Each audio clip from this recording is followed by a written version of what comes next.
Indian states have a,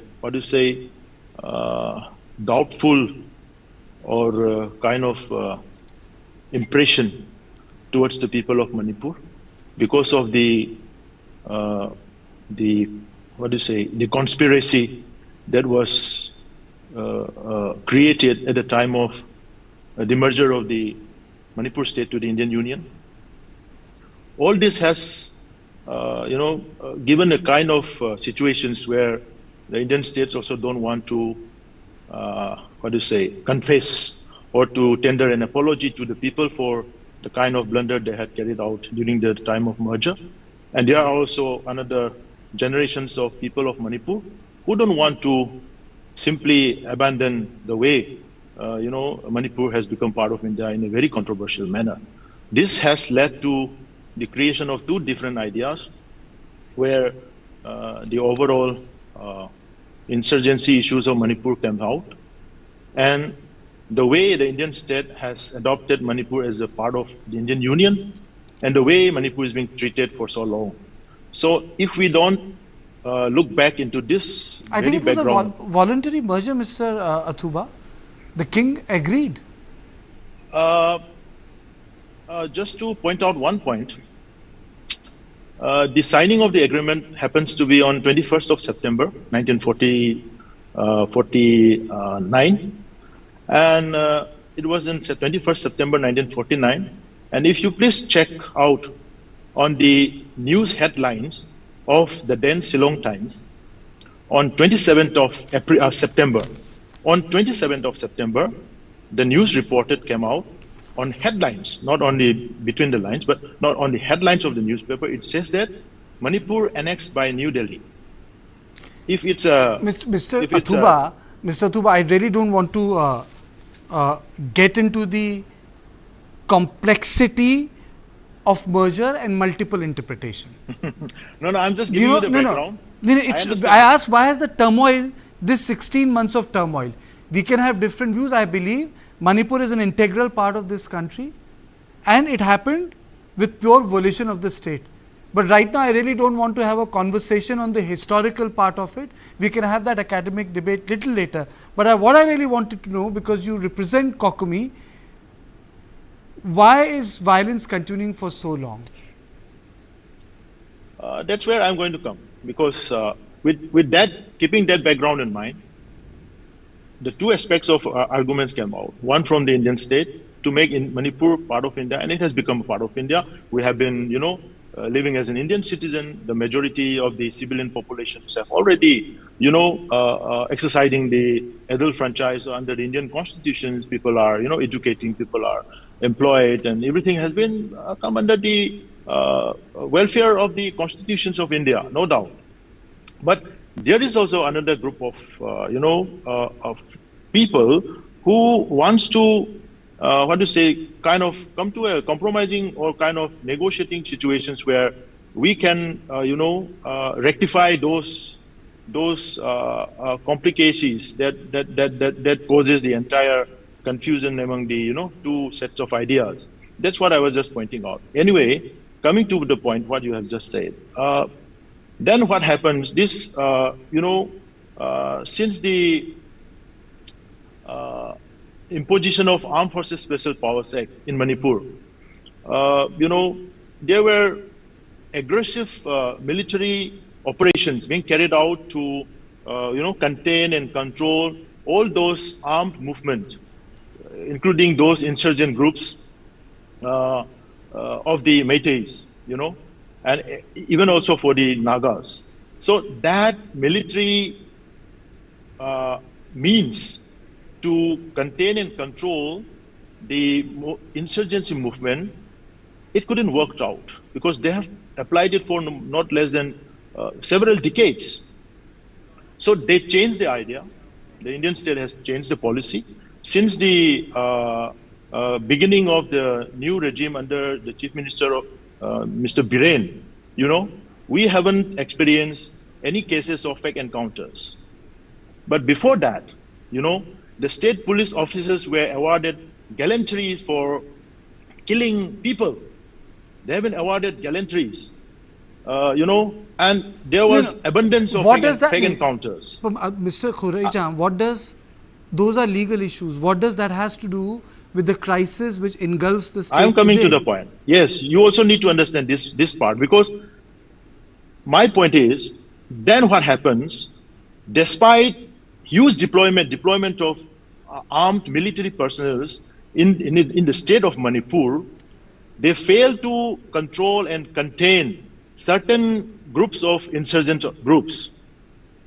And because of that, they have changed the strategy in a different way. That is, they started creating certain proxy armies. And those proxy armies are the ones who are under suspension of operation with the government of India since 2005.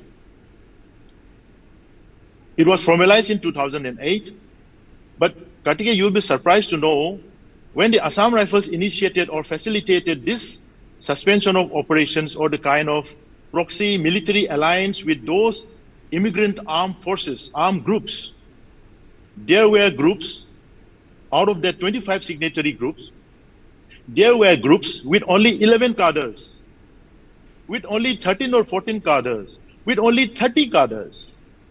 An armed group with just putting a name, having 11 cadres are not legitimate insurgent groups or revolutionary groups, or they are gangs. How could the government of India facilitate those groups, gangs, and took them on board to New Delhi and initiate a political dialogue to negotiate the terms that concerns the territories, that concerns the territories of Manipur. And you will be surprised to know another one thing. Out of these 25 cadres, the leading two prominent leaders of these Sioux groups, the president, the chairman of Zomi Revolutionary Army, ZRA, Mr. Thanglian Pao Guite, he himself is a foreigner. He was an MP, member of parliament in Myanmar. And he fled Myanmar during 1992-93, come and settle in Churachandpur. On the next following year, he holds an Indian passport. Mr. Athouba. The Home Ministry has wrote a letter. Please listen. The Home Ministry has wrote a letter to the Manipur government seeking on how he landed in India in 1993. And on the next day, how did he become a citizen of India holding a foreign passport just in 1 year? Mr. Khuraijam. And you are negotiating with that people to determine the territories of Manipur. Fair enough. In my previous interviews, I've heard a lot of panelists say all of these things bits and parts. As citizen of India, I believe fundamentally in three things. Manipur is an integral part of India. Manipuri people are patriots and they love this country. Manipur is India and India is Manipur. It's a settled issue. My idea of this conversation with you, because you represent a community and organization, multiple organization, is to understand how can this political problem be resolved. Because today in Manipur, civil society organizations perhaps are having greater say than the politicians.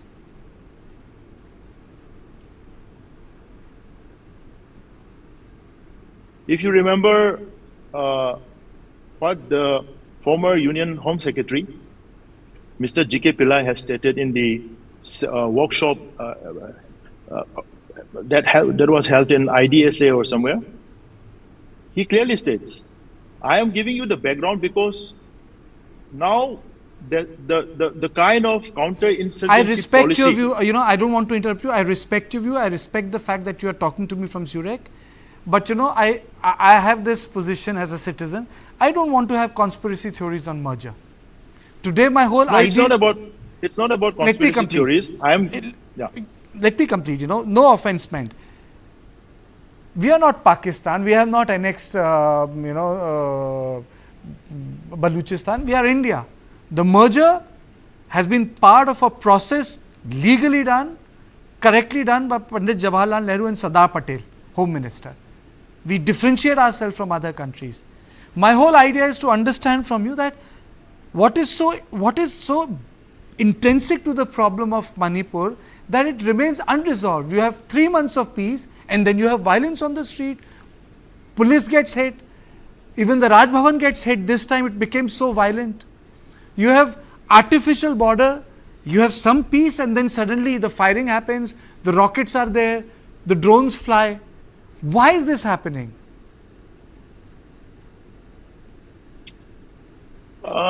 That's what I'm trying to explain to you, Kartikeya, because the situations in Manipur is, you are talking about the symptomatic issues. I'm trying to start it from the fundamental issues where it generates everything. What we are experiencing today, these are the byproducts or the consequences of the underlying situation that we are facing from decades. As I told you, if the government of India is adopting foreign nationals, armed group leaders, and holding a political dialogue with them, negotiating territories of Manipur, how on earth will any people who owns the land, who belongs to the land, will accept? Okay, fair enough. Fair enough. I thought. So then, how do you define Arambai Tengol? Arambai Tengol came out of these circumstances. You have seen it. Have you ever heard of Arambai Tengol before 3rd May? Have you ever noticed them? Where were they? Even we don't know. Have you ever heard of them? They came out of circumstances. They are just another local lads.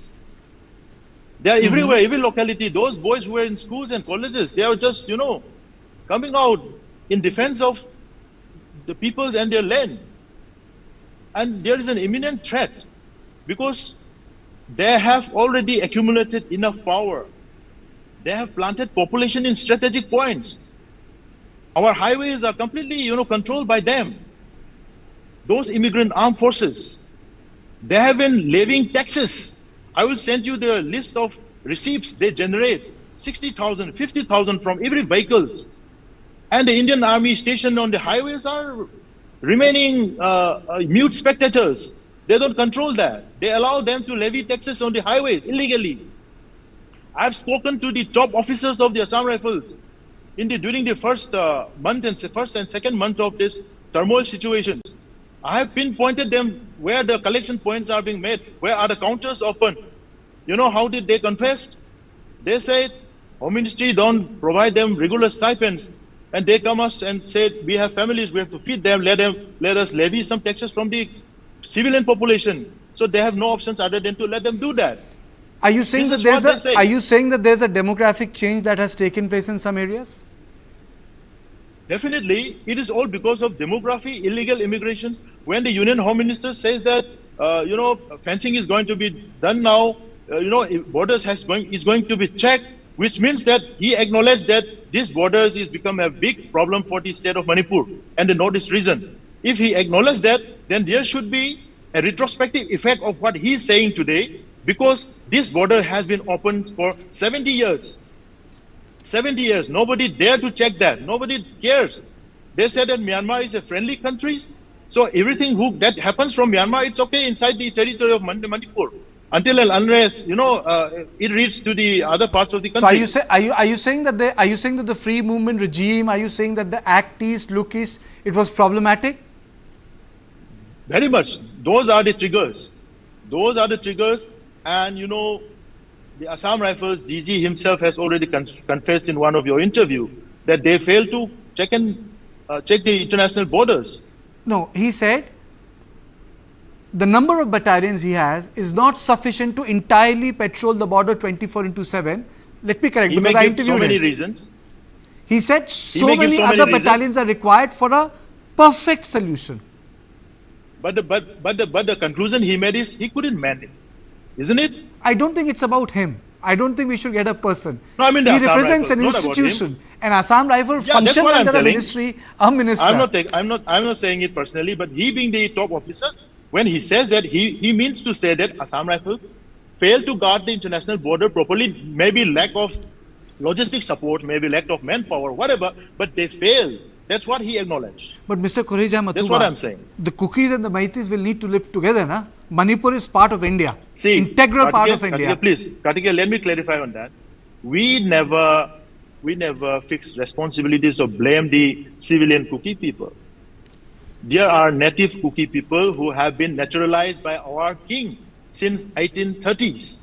There are certain populations we know, but they are being now overwhelmed by the recent immigrant refugee communities, refugee populations.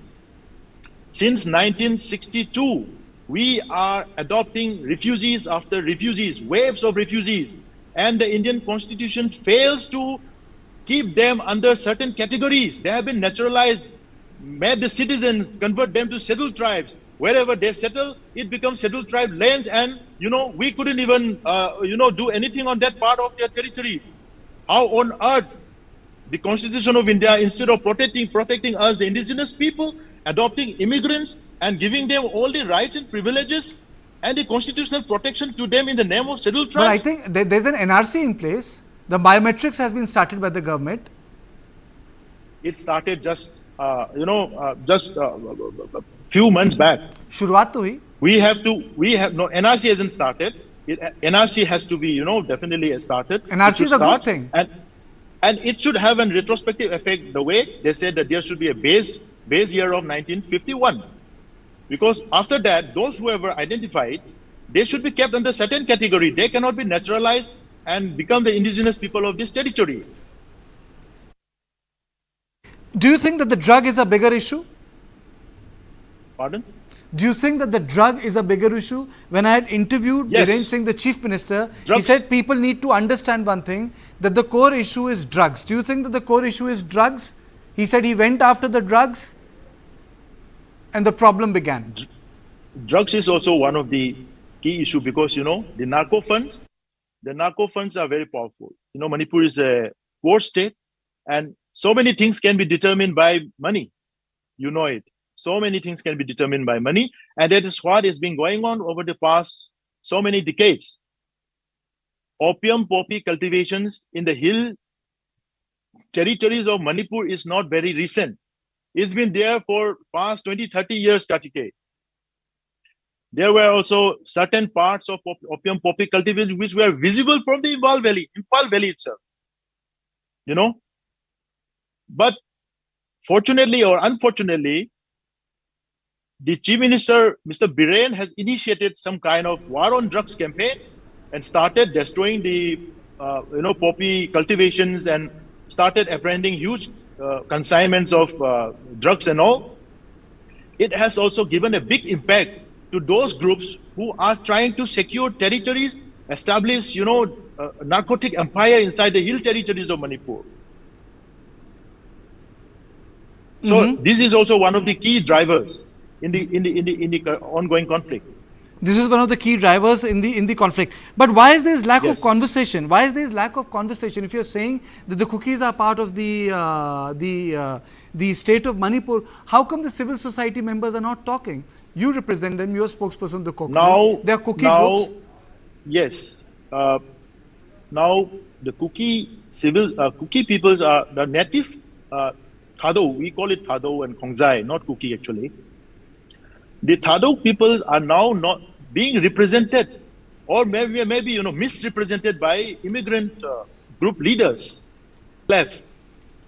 They are Indigenous Tribal Leaders Forum. They keep the name Indigenous Tribal Leaders Forum, and the spokesperson himself in another national media interview, he said that we are against NRC.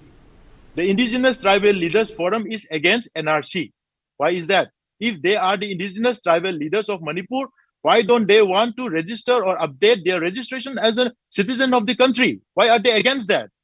So there are so many underlying deceiving kind of narratives and propaganda which has been floated. And many, majority of the population of the country, out of ignorance or, don't understand the, the cultural fabrics, the social fabrics of Manipur, they simply consider that there must be certain amount of truth, but actually which is completely false. Indigenous Tribal Leaders Forum is against NRC. Many of their peoples are protesting right now, protesting the international border fencing. So what does it mean? Today, I had a conversation before you, and one of the panelists said that this artificial peace enforced by buffer zone is not workable. Until and Your unless, thoughts? until and unless there is some kind of justice delivered to the people of Manipur, indigenous people of Manipur. Both the communities. I don't think, both the community. I don't think, we can expect some kind of peace. And until and unless the government, controls and contains those illegal armed forces who are holding sophisticated foreign weapons and operating inside the territories of the sovereign country of this nation, if they don't contain and control these, this situation is not going to come into, a peaceful environment so easily. So the onus lies to the legitimate government and their armed forces to act upon those people who are disrupting the, process of peace and, keep on, carrying out violent means. But the government, action will have to be uniform against the Kuki militants and the Meitei militants. We are not protecting Meitei militants. Over the past, you must have, witnessed so many encounters and attack carried out between the armed forces and the Meitei militant groups. Nobody has a word on that. It's between the two combatants. They have their own set of ideas and agendas to conflict, between themselves. But today, when the government of India's false policy it's your government. Athouba, I have noticed it's also your government. We are civil societies. We check and balance the government's conduct. Kartikeya, let's not confuse. No, I say it's my government. I also say it's my government. Yeah, it's very much our it's government. It's my government. I'm an Indian citizen, a proud Bharatiya. It's my government. Yes, but the one. आप भी तो बोलिए उस बात को एक बार. आप भी तो बोलिए. No. Yeah, it's our government. आपने एक बार नहीं बोला. No doubt. No, it is our government, no doubt. But the people who are sitting in PMO, who are in NSA, those who are, chalking out policies to apply on ground, they are making a big mistake by adopting immigrant armed forces on board, making an alliance with the. I think that's a charge. I think that's a charge. Maybe they are engaging with them for peace dialogue. I mean, just you have to give them the benefit of dialogue. You cannot. Mr. Athouba, if you don't maybe mind, they are trying to get people together. If they can do that, then they should also extend a dialogue with the Mujahideen and all those from the Pakistan that's a side. far-fetched thing. You yourself said the cookies are your people. आपने बोला, they're native cookies. आपने बोला, Indian citizens. But these two groups are foreign origins. I told you, they are not native. They don't belong to the native people. I'm telling you, the native people are being suppressed. Okay. Let us keep these contentious issues aside. Let us keep these contentious issues aside. There has to be some middle ground. I know you can't and I can't both have a conversation on a state of Manipur in 25 minutes. I know it's not possible. I think I'll need 10 series of conversations with you. But there has to be a middle. Tempers need to calm down. मतलब ये भारत का अखंड हिस्सा है मणिपुर. उसकी territorial integrity भी बरकरार रखनी है. People have to cool down. They have to cooperate with both Imphal, both New Delhi, and they have to live together. People have to. There's 60,000 people in camps. We get those reports. It's heartbreaking, Athouba. I have, from both Kuki and Meitei areas. It's heartbreaking to see these poor people stay there. When the first delegation of COCOMI went to New Delhi and spoke with the Home Ministry officials, it's on record. I have conveyed the message to those responsible officers that there was a time where the youth of Manipur always considered, the Indian state policy as something else. But today, the youth have changed their perceptions. People started considering India as an opportunity state where you can, excel in so many things. It's an opportunity state. But let's not spoil this by simply adopting certain, foreign That's where the difference between you and me. India is not only India's state. It's also a civilization, sir. It's Bharat. It's also a civilization. Okay. It's also a civilization. There's Vaishnava. That's another debate. I really don't want to spoil a meaningful conversation by taking vertical views. I believe as a journalist that vertical view spoils the intensity and complexity of conversation. That is why I see there's an issue I deferred. I stopped you. I don't believe in conspiracy theories. But yes, I will want to have a lot of conversation with you. One-to-one, when you are back, even again you are in Zurich. But one last thing before we end this. Yeah. Can't civil societies actually create some sort of a conversation with each other in Imphal? Till date, Kartikeya, till date, we have never endorsed violence. You will be surprised to know we are the one, we the COCOMI, and I myself, along with the Central Security Forces, evacuated almost all the stranded Kuki civilian population from Imphal to Churachandpur, starting from 6th of May till 11th of May. We also brought back those people who were stranded in Churachandpur and elsewhere to the safer place in Imphal. But Kartikeya, what happens, the evacuation process ended on 11th of May. And on 12th of May, we were completely taken by surprise. Athouba, when the 10 Kuki MLAs write a letter to the Prime Minister demanding for a separate administration. If you ask me, I am against this. As a journalist, I don't think we will require another half-hour session. If you ask me, absolutely, we will do it again. If you ask me, sure. I am really against any territorial disintegration state of Manipur. As a citizen of Bharat, it's an integral part of India. India is a civilizational state, and this imprints of civilization are in Manipur. आपको गीता पुराण में मिलता है मणिपुर, उसके culture, उसके references मिलते हैं, north east के मिलते हैं. त्रिपुरा सुंदरी एक शब्द है जिसमें त्रिपुरा सुंदरी पुराणों में एक शब्द है. Only thing at the end of this conversation I would like to say is that there has to be a meaningful dialogue between all the groups. I would like to thank you, Khuraijam Athouba. Thank you so much for speaking to me from Zurich. But in this series of interview, the Bharat should prevail.